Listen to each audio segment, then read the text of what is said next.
समय है जब मेरा यीशु मुझको चरणों में है बिठाता, मुझको खाली करके आत्मा से भरता जाता। कितना मधुर समय है, कितना मधुर समय है। मुझको हरी हरी घास चराता, जीवन जल भी पिलाता। मुझको हरी हरी घास चराता, जीवन जल भी पिलाता। मुझको है वो बचाता, जीवन में सुख को हिलाता। मुझको है वो बचाता, जीवन में सुख को हिलाता। कितना मधुर समय है, कितना मधुर समय है, कितना मधुर समय है, कितना मधुर समय है। जब मेरा यीशु मुझको चरणों में है बिठाता, मुझको खाली करके आत्मा से भरता जाता। कितना मधुर समय है, कितना मधुर समय है। चाहे मैं घोर अंधकार में चलूं, हानि से भी न डरूं। चाहे मैं घोर अंधकार में चलूं, हानि से भी न डरूं। तेरे सोठे और लाठी से मन मेरा शांति है पाता। तेरे सोठे और लाठी से मन मेरा शांति है पाता। कितना मधुर समय है, कितना मधुर समय है, कितना मधुर समय है, कितना मधुर समय है। यस, कितना मधुर समय होता है जब हमारा यीशु हमें ले चलता है, हम लोग उसके चरणों में बैठते हैं तो कितना मधुर समय होता है। ये भजन संहिता 23 का अनुसार ये गाना है जो हमारा परमेश्वर जो है एक अच्छा चरवाहा है और हमें हरी हरी घास चराता है।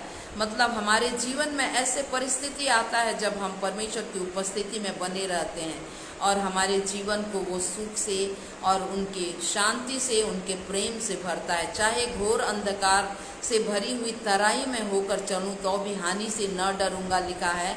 मतलब हमारे जीवन का परिस्थिति ऐसे हो जाएगा, अंधकार रूपी हो जाएगा तो भी हानि से नहीं डरेंगे, क्योंकि परमेश्वर हमारे संग रहता है।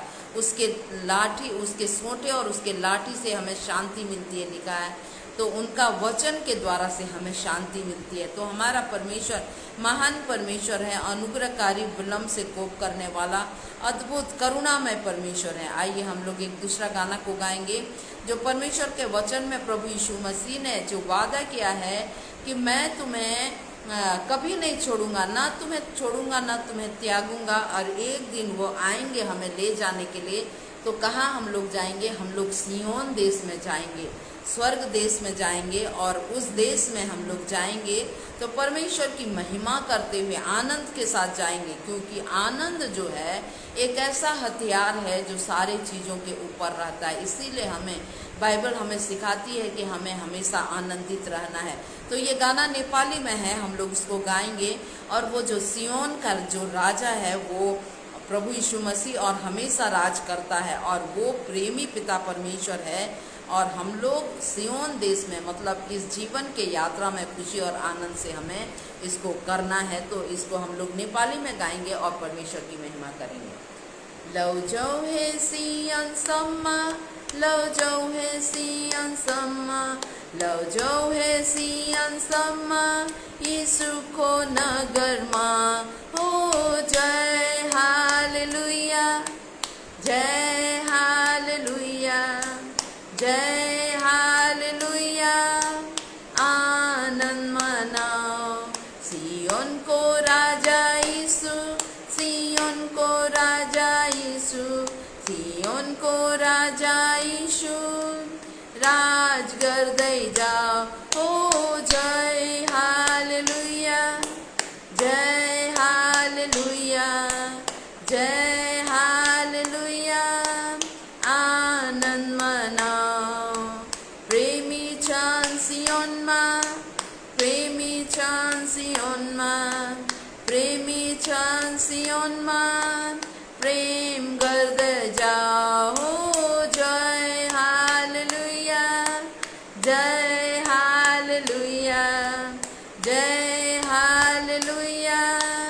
आनंद मनाओ नाच्दै जाओ सियोनमा, नाच्दै जाओ सियोनमा, नाच्दै जाओ सियोनमा, प्रेमी यीशु कहाँ हो जय हालेलुया, जय हालेलुया, जय हालेलुया। आनंद मनाओ। सचमुच में हमारा प्रभु यीशु मसीह हमारे लिए जगह तैयार करने गए हैं, और एक दिन वो आएंगे और ले जाएंगे, और हम लोग सब उस सियोन देश में जाने वाले हैं। तो सियोन देश में जाने के लिए हमें परमेश्वर की उपस्थिति में बने रहना है, क्योंकि वो हमारा राजा जो है हमेशा राज करने वाला है, और वो प्रेम करने वाला परमेश्वर है, और उन्होंने जो हमें आज्ञा दिया है वो भी प्रेम से संबंधित है। प्रभु यीशु मसीह ने जो कहा कि तू प्रभु अपने मुख्य जो आज्ञा है, प्रभु अपने परमेश्वर को अपने सारे मन से, अपने सारे प्राण से, अपने सारे बुद्धि से और अपने सारी शक्ति से प्रेम करना बोला है। कुछ और बात करने के लिए नहीं बोला है, लेकिन परमेश्वर के वचन में लिखा है कि प्रेम करना। और दूसरा है अपने पड़ोसी से प्रेम करना। तो वो प्रेमी जो है कहाँ सियोन देश में हमें ले जाएंगे, तो हमें प्रेम का प्रैक्टिस करने की ज़रूरत है, और वो वहाँ पे खुशी और आनंद है। तो हमें अभी से खुशी और आनंद, हमेशा आनंदित और खुश होकर रहना है, चाहे कैसे भी परिस्थिति हो। यदि हम आनंदित रहते हैं तो हमारा दुख भी हल्का हो जाता है। भाई Ashwin Kumar, God bless you, मेरे साथ जुड़ने के लिए प्रभु आपको बहुत बहुत आशीष दे। Thank you very much. आइए हम लोग ये हिजकियेल प्रार्थना भवन बिलासपुर चर्च के माध्यम से एवरी संडे को, जैसे उन्होंने मुझे अवसर दिया है कि एवरी संडे 6 बजे आने के लिए, और मैं पहले तो अलग अलग टॉपिक को लेकर के मैं परमेश्वर के वचन को सुनाती थी, लेकिन मैं पिछले संडे से प्रभु के अगुवाई से जो मैं भजन संहिता की तरफ ध्यान करके हम लोग सीख रहे हैं भजन संहिता। तो आज हम लोग दूसरा अध्याय को, हम लोग भजन संहिता दूसरा अध्याय में से कुछ बातों को देखेंगे, लेकिन उससे पहले हम परमेश्वर से प्रार्थना करेंगे, धन्यवाद देंगे, और उसके बाद हम लोग वचन की तरफ जाएंगे। Hallelujah Jesus, hallelujah Lord, we praise your name, O Lord, we worship you, we exalt your name. प्रभु हम आपको धन्यवाद देते हुए आपके चरणों में आते हैं। हम विश्वास करते हैं कि आप हमारी स्तुति में विराजमान हैं प्रभु। धन्यवाद प्रभु। भले ही हम इधर से हम लोग एक जन हैं, लेकिन आपका वचन कहता है पृथ्वी पर जहाँ 2 जन भी एक मन होकर रहते हैं, प्रभु उनकी प्रार्थनाओं को आज सुनते हैं।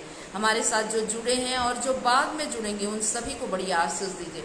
आपके वचन के लिए धन्यवाद प्रभु। हम कौन है प्रभु कि आपके वचन को, जो महान वचन, जिस वचन को आपने अपने बड़े नाम से भी ज़्यादा महत्व दिया, उस वचन को पढ़ सकें, सुन सकें। ये तो आपका अनुग्रह है कि हम नीचों और तूछों को आपने बुला लिया, चुन लिया प्रभु कि आपके इस महान वचन को सुने, सीखें, पढ़ें, एक दूसरे को उत्साह दें। प्रभु आपके इस पवित्र वचन के लिए हम धन्यवाद देते हैं और विनती प्रार्थना करते हैं वचन की एक एक बातों को समझने के लिए।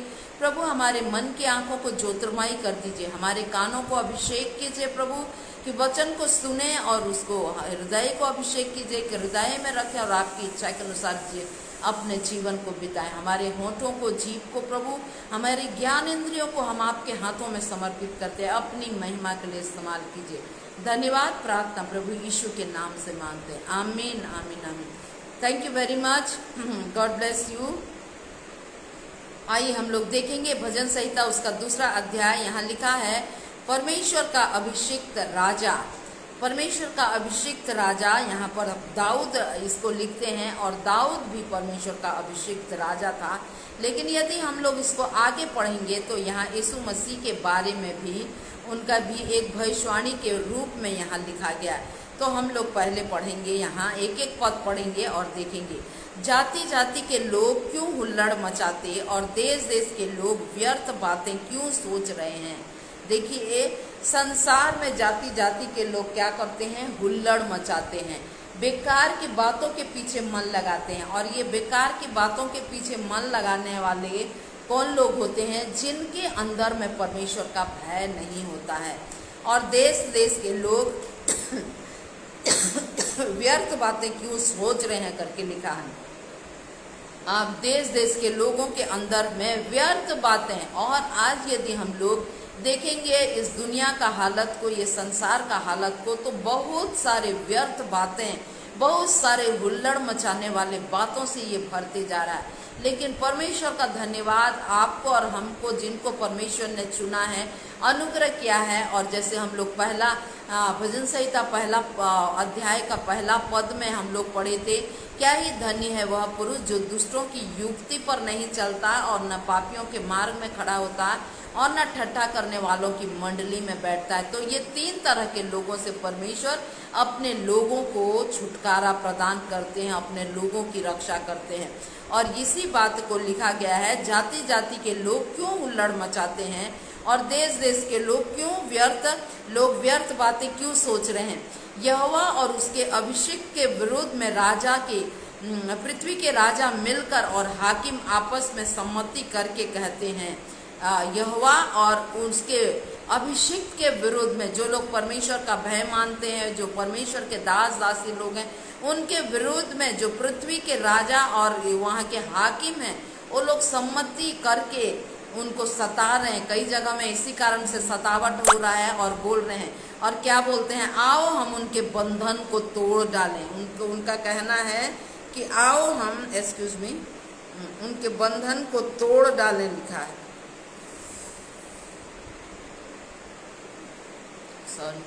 उनके बंधन को तोड़ डालें लिखा है। और उनकी रस्सियों को अपने ऊपर से उतार फेंकें, लिखा है। उनकी रस्सियों को अपने ऊपर से उतार फेंकें, मतलब परमेश्वर का जो वचन रूपी जो योजनाएं होता है, नियम कानून होता है, मानो कि वो एक रस्सी के समान एक दूसरे को जोड़ के रखता है। और लेकिन ये संसार जो है ऐसे नियम और कानून को मानने के लिए रेडी नहीं रहता है। जैसे मैं एग्जाम्पल के लिए बोलती हूँ, परमेश्वर के वचन के अनुसार जो है बहुत सारे नियम कानून देश देश में जो है चलते हैं, और उसके अनुसार लोग रहते हैं तो बुराइयों से बचे रहते हैं। लेकिन जो अनर्थ कल्पना करते हैं, जो हुल्लड़ मचाते हैं, जिनका मन प्रभु में नहीं बल्कि पाप में, शैतान के तरफ, उस पाप में, स्वभाव में पड़ा रहता है, तो वो परमेश्वर के वचन रूपी नियम कानून को मानने के लिए तैयार नहीं होते हैं। तो इसीलिए यहाँ बोला गया है, उनकी रस्सियों को अपने ऊपर से उतार फेंके। वह जो स्वर्ग में विराजमान है हंसेगा, प्रभु उनको ठट्ठों में उड़ाएगा। अब यहाँ पर तो उनके बारे में लिखा है, लेकिन यहाँ लेखक बोलते हैं कि परमेश्वर उनको जो स्वर्ग में विराजमान है हंसेगा, क्योंकि वो मनुष्य क्षण भर के लिए भूल जाते हैं कि मनुष्य आखिर क्या है।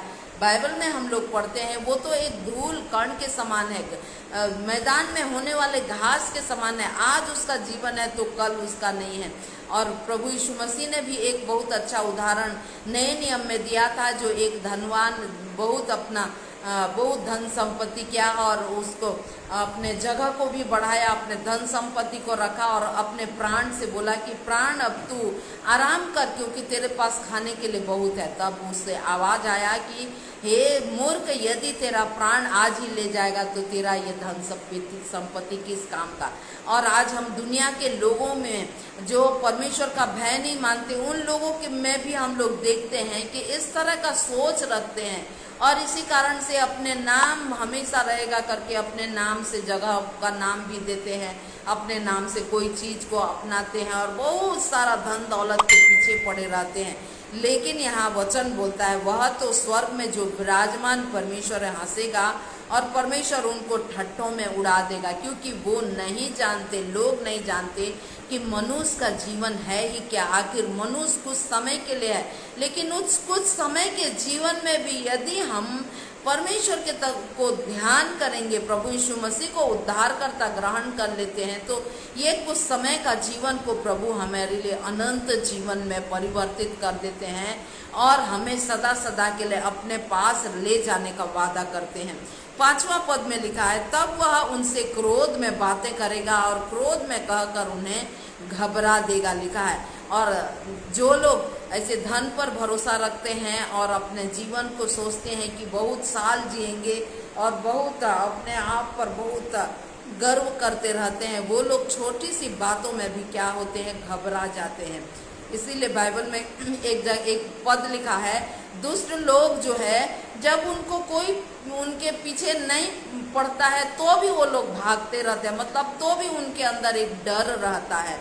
लेकिन हमारा परमेश्वर महान है, जो उन पर विश्वास करते हैं उनको वो असीम शांति के साथ उनकी रक्षा करते हैं।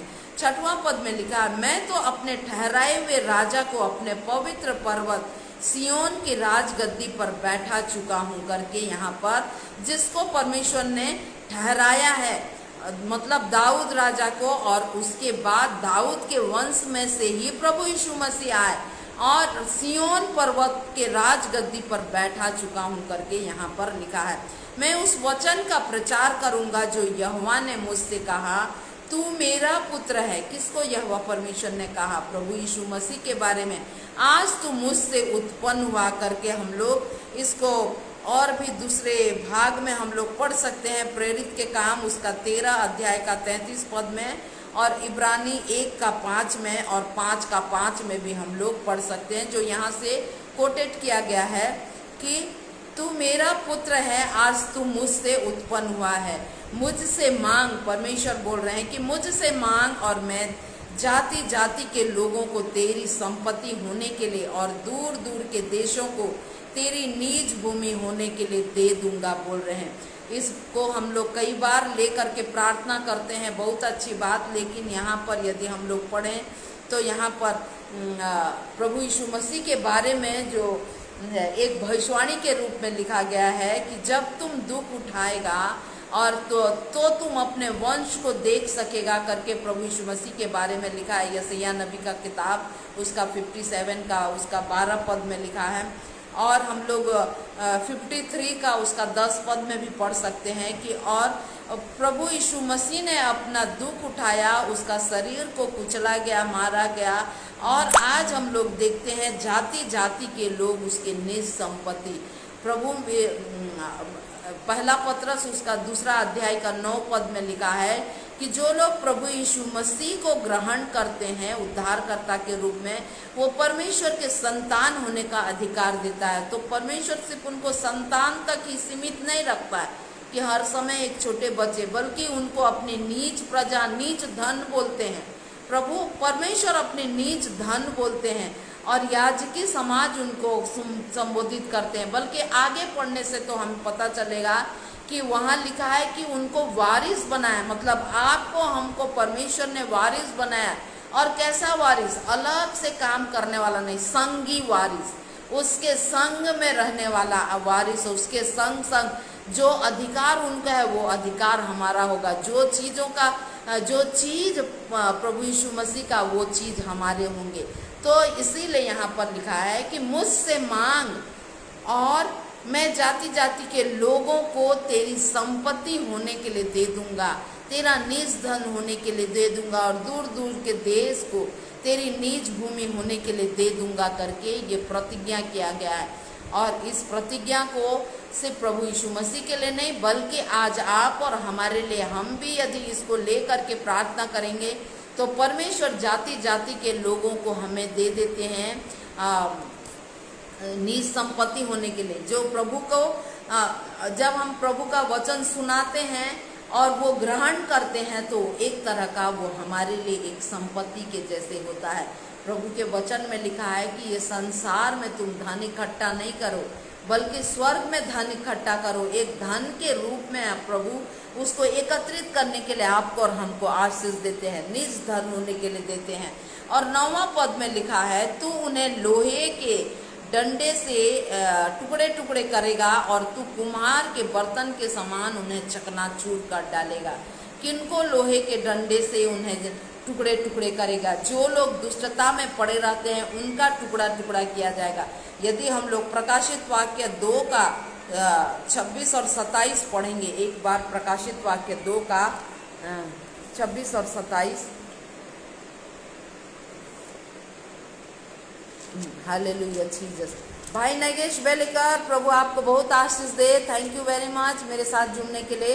प्रकाशित वाक्य 2 का 26 और 27 को हम लोग पढ़ेंगे। यहाँ लिखा है, जो जय पाए मैं और मेरे कामों के अनुसार अंत तक करता रहे, मैं उसे जाति जाति के लोगों पर अधिकार दूंगा, लिखा है। और वह लोहे का राजदंड लिए हुए उन पर राज करेगा। जिस प्रकार कुम्हार के मिट्टी के बर्तन चकनाचूर हो जाते हैं, मैंने भी ऐसा ही अधिकार अपने पिता से पाया करके प्रभु यीशु मसीह वहाँ बोल रहे हैं कि वहाँ पर जो है लोहे के राजदंड के द्वारा से वहाँ पे राज होगा और स्वर्ग राज में, और उसमें जो है कुम्हार के बर्तन के समान उन्हें चकनाचूर कर डालेगा, जो परमेश्वर के वचन के अनुसार, परमेश्वर की इच्छा के अनुसार नहीं चलते। इसीलिए अब हे राजाओं बुद्धिमान बनो, हे पृथ्वी के न्यायों यह उपदेश ग्रहण करो। पृथ्वी के न्यायों के लिए बोला गया है, इस उपदेश को ग्रहण करो। अभी भी अवसर है, अपने मन को कठोर नहीं बल्कि दीनता और नम्रता पूर्वक परमेश्वर के वचन को ग्रहण करो। और 11 पद में लिखा है, डरते हुए यहोवा की उपासना करो और कांपते हुए मगन हो। परमेश्वर को ग्रहण करना है, प्रभु यीशु मसीह को ग्रहण करना है, विश्वास करना है, और यहोवा परमेश्वर की उपासना जो है हमें कांपते हुए करना है। मतलब बड़े ही रेवरेंस, एकदम बहुत एक सम्मानित भय के साथ हमारा परमेश्वर जो है, जीवित परमेश्वर, महान परमेश्वर, वो ठट्ठों में उड़ाया नहीं जाता, गलाती का किताब में लिखा है। तो इसीलिए जब हम उसकी आराधना उपासना करते हैं तो बड़ी गंभीरता के साथ और बहुत ही उचित रीति से हमें उनकी आराधना उपासना करना है, थरथराते कांपते हुए उसमें मगन रहना है। और 12 पद में लिखा है, पुत्र को चूमो, ऐसा न हो कि वह क्रोध करे और तुम मार्ग में ही नष्ट हो जाओ, क्योंकि क्षण भर में उसका क्रोध भड़कने पर है। धन्य है वे जिनका भरोसा उस पर है। तो पुत्र को चूमो, ऐसा ना हो कि वो क्रोध करे। ये चूमने का एक क्रोध, ऐसा ना हो कि वो क्रोध करे, लिखा है कि मतलब ऐसे चूमने का एक घटना को हम लोग देखते हैं जो प्रभु यीशु मसीह के साथ हुआ था। जो उसका चेला, उसने क्या किया था, प्रभु यीशु मसीह को आके उसका चुम्बन लिया था और उसके द्वारा से पकड़वाया था। मतलब इसका मतलब है चूम तो रहा है लेकिन अंदर में क्या है, कपट है। इस कपट वाले जीवन से हमें बच के रहना है ताकि हम क्रोध से बचे रहें। लिखा है कि उनका क्रोध जो है भड़कने पर है, क्षण भर में उनका क्रोध भड़कने पर है। धन्य है जिनका भरोसा उस पर है। परमेश्वर के लिए, परमेश्वर के सम्मुख में हर चीज का समय है। अभी जैसे अनुग्रह का समय है, हम लोग परमेश्वर का अनुग्रह, इतना अनुग्रह मनुष्य पर है।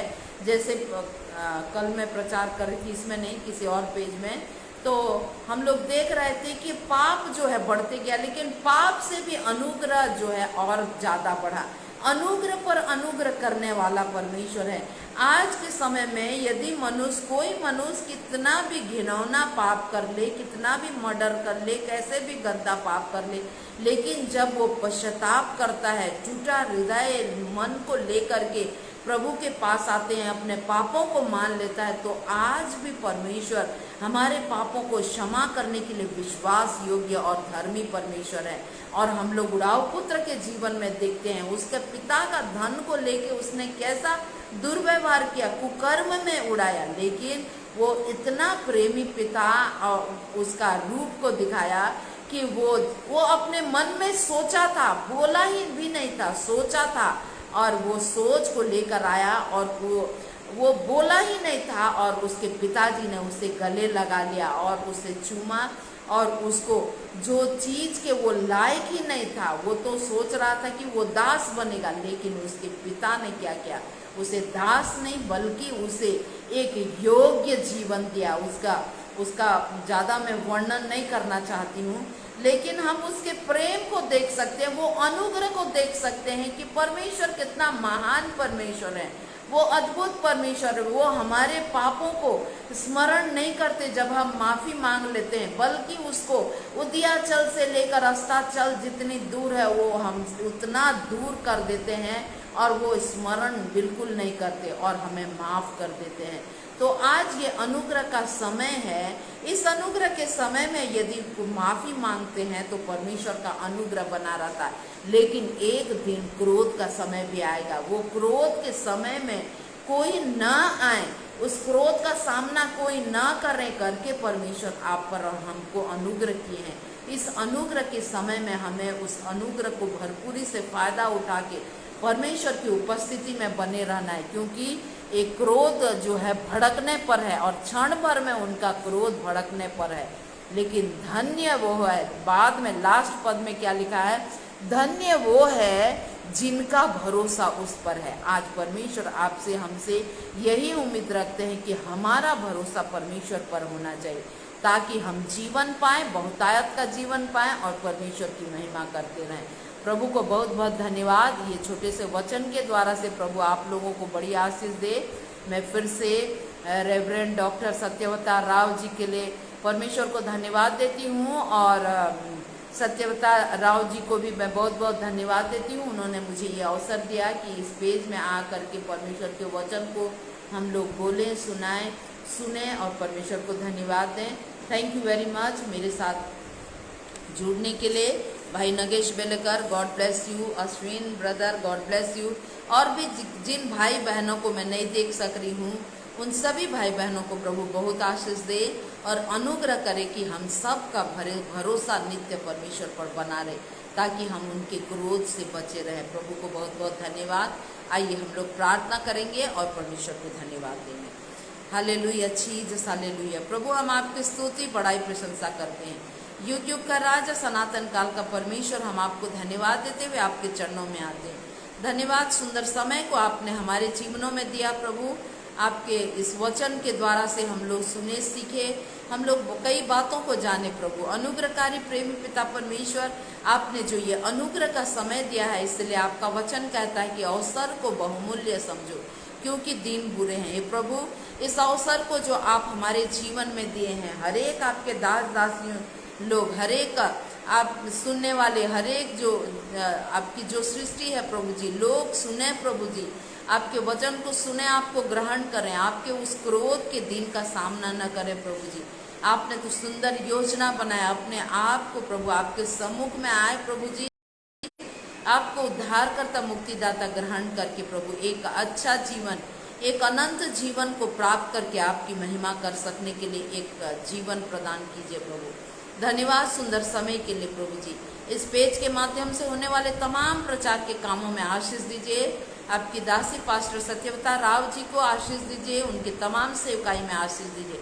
आपकी महिमा के लिए इस्तेमाल कीजिए प्रभु। धन्यवाद, सारी बातों के लिए धन्यवाद के साथ प्रार्थना प्रभु यीशु मसीह नाम से मांगते हैं।